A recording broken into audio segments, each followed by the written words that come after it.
I invite you to take a journey to a country you could walk across in just a few hours. A country where there are more companies per resident than neighbors.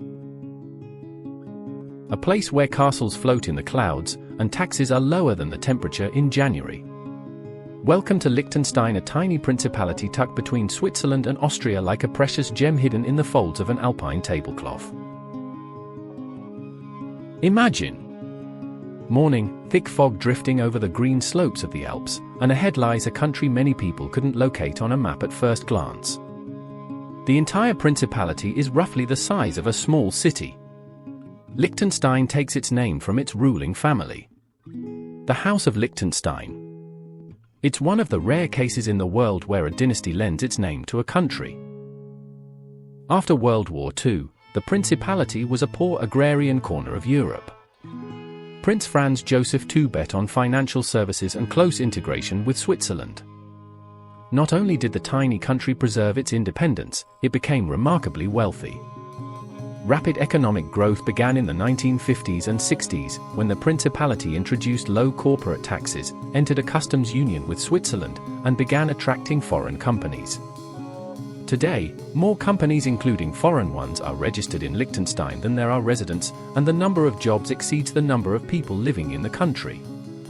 Every day, Austrians and Swiss commute here for work. Today's Liechtenstein is not just a point on the map. It is an entire world in miniature, where medieval castles stand side by side with ultra-modern buildings, and the silence of alpine meadows is broken only by the ringing of cowbells. Being here, one feels a certain intimacy. Everything is close at hand. Mountains, castles, neat houses, vineyards, and, somewhere in the distance, the shimmering alpine peaks. There is no airport here, nor does the country have an extensive railway network of its own. Only a single transit rail line runs through Liechtenstein, connecting Austria and Switzerland. Trains stop infrequently, despite the presence of 4 stations, so the best way to get around is by bus or by car. The area of Liechtenstein, only country located entirely within the Alps, is just 160 square kilometers. It stretches roughly 25 kilometers from north to south. The widest point from west to east is about 12 kilometers. In theory, this means you could walk across the entire country from north to south in just 5 to 7 hours. A single day is enough to stroll through the capital Vaduz, hike up to the prince's castle, enjoy a drink in the cellar of the princely winery, visit Gutenberg Castle in Balzers, and also stop by the picturesque village of Trisenberg and the mountain resort of Malbun. The main city of Vaduz, with a population of around 6,000, feels more like a small European provincial town than a national capital. It is cozy, quiet, yet with an unusual charm. There are no skyscrapers, no traffic jams, no citizens rushing somewhere. Here, there are only tourists strolling leisurely along the main street. And if you quicken your pace, you might accidentally find yourself already in another town. The first thing that catches the eye is the incredible cleanliness and order. The streets are spotless, the flower beds are flawless, and the air smells of alpine freshness and money. Not the kind that rustles in pockets, but the kind stored in local banks. Liechtenstein is a financial giant in a mini format. The country has no oil, gas, or gold. Instead, it has banks and a high-tech industry.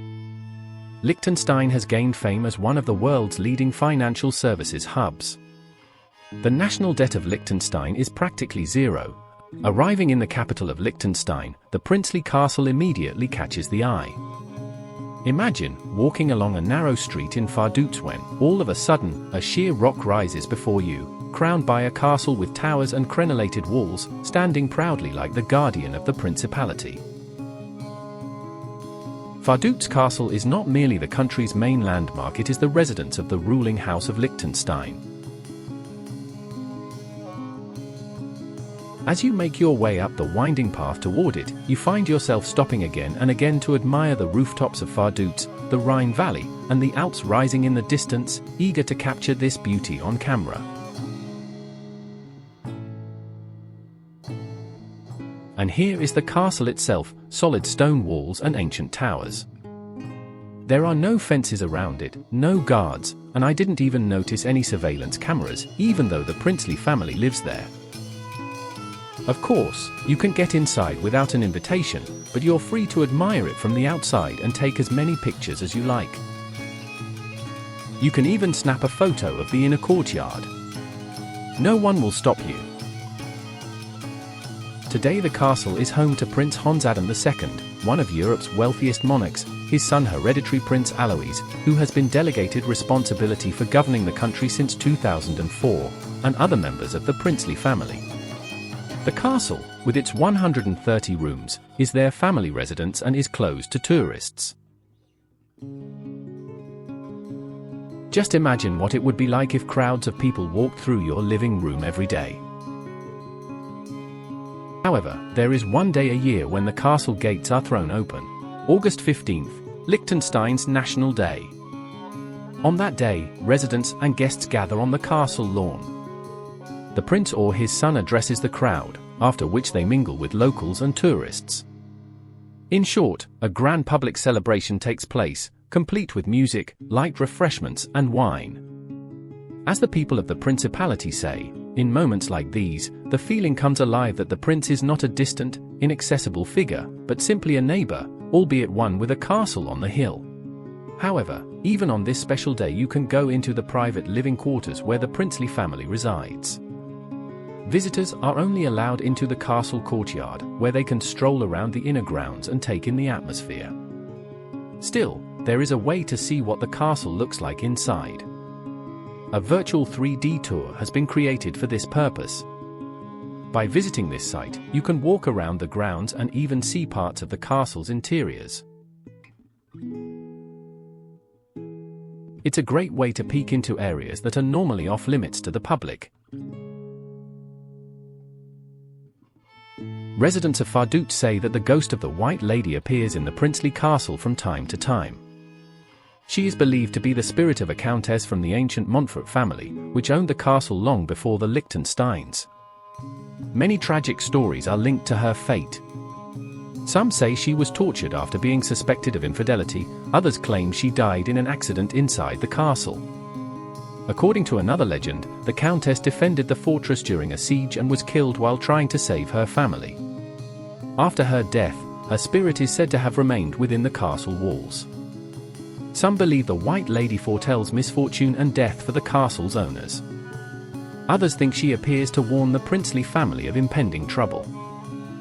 These days, people say that if the White Lady is seen by one of the castle's residents, major changes lie ahead for the country. You can come down from the castle hill by taking a different path that winds through the forest and leads to the suburb of Vaduz. Here you'll come across plenty of charming small houses, as well as one of the city's oldest buildings, the so-called Red House, which dates back to the late Middle Ages. Thanks to its distinctive appearance and red facade, added only in the 19th century, it has become one of the most recognizable landmarks in the city. It's noteworthy that the 4-story residential tower with a facade of rough stone was built much later. Not far from here, amid the vineyards, stands one of the oldest wineries in Europe. You can go down into the cellar, taste and buy wines that are bottled exclusively for the princely court and a select circle, and, if you wish, enjoy a meal at the local restaurant. Just bear in mind that prices here are high. You can have a fairly budget-friendly lunch at a small local restaurant, for example by ordering Karsknopfel, a dish similar to pasta, Liechtenstein style, served with melted cheese and fried onions. It is inexpensive, incredibly tasty, and very filling. Not far from the princely winery begins the main pedestrian street, Stadtel. This is where you can hop on a tourist road train, but the town is so small, Stadtel literally means little town, that it's really better to explore it on foot. At the very beginning of the street stands the town hall. The building was constructed in 1933. Its most striking features include a balcony adorned with a fresco of Saint Urban, the patron saint of winemakers, and 3 bronze sculptures of what appear to be half-stripped horses placed right by the main entrance. The city sculptures, it must be said, are quite peculiar. Art lovers should definitely stop by the Liechtenstein Art Museum, the Kunstmuseum. It's hard to miss, a stark cube of white concrete and black basalt. The painting collection is surprisingly impressive for such a tiny country. The interactive and engaging postal museum is also well worth a visit. Liechtenstein is famous worldwide for its postage stamps, and in the mid-20th century they were a major source of income. Around 10% of the state budget was generated through their issue and sale. Today, stamps are more a matter of national image than a real source of substantial revenue. Still, they seem to be everywhere here, quite literally under your feet. You can buy them both at the museum itself and at the Tourist Information Center, where you can also get the coveted passport stamp. For €3, they'll add the Principality stamp, the small but memorable souvenir. Between the Postal Museum and the Tourist Information Center lies the Princely Treasury Museum.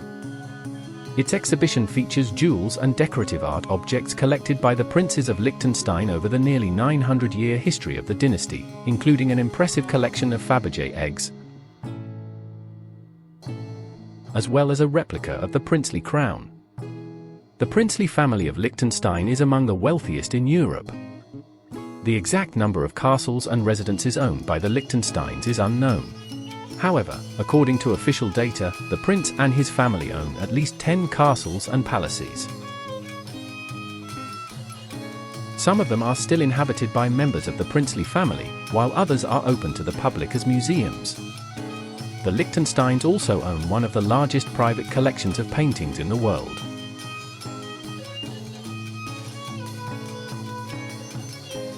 And here is the Parliament building, the Landtag. Liechtenstein is not an absolute monarchy but a constitutional one. Notably, in 2003 Prince Hans Adam II put a package of constitutional amendments to a referendum. He sought expanded powers for himself, including the right to veto decisions of the legislature, dissolve the Landtag, and appoint judges. This move sparked lively debate across the country.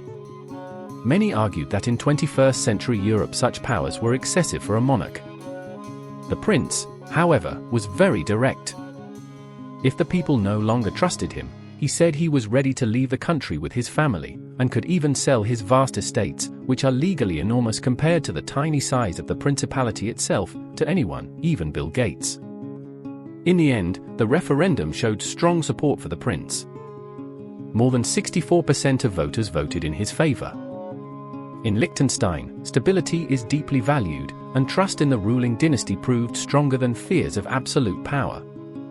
So today, the Prince of Liechtenstein actually holds more real political authority than most European monarchs.